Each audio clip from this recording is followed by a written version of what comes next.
if you don't have any issues currently in your relationship, this is probably the best time to have a dinner with your spouse, partner, and say, by the way, how do we resolve?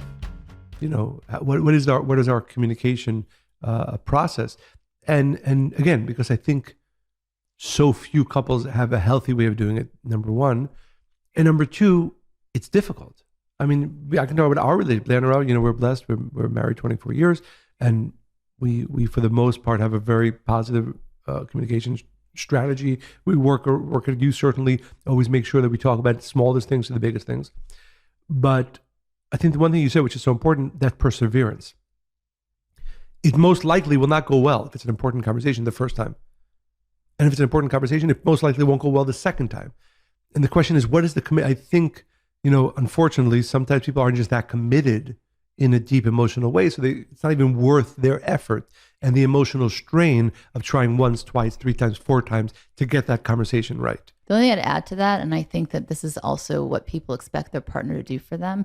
So everybody wants to be heard, right?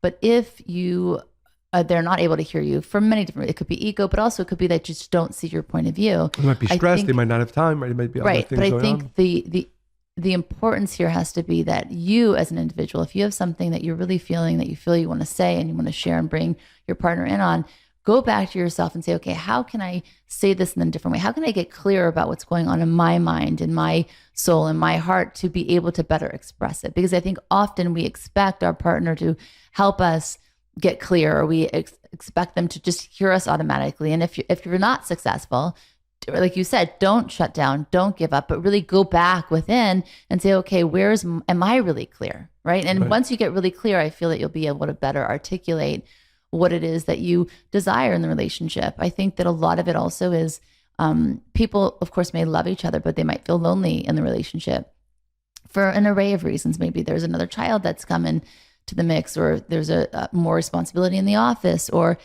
and it's not that the partner wants necessarily to give less time or energy, but that's just what happens. So if the other can say, okay, I'm really clear about how I feel, right? And so what are some ways we can find a solution to this?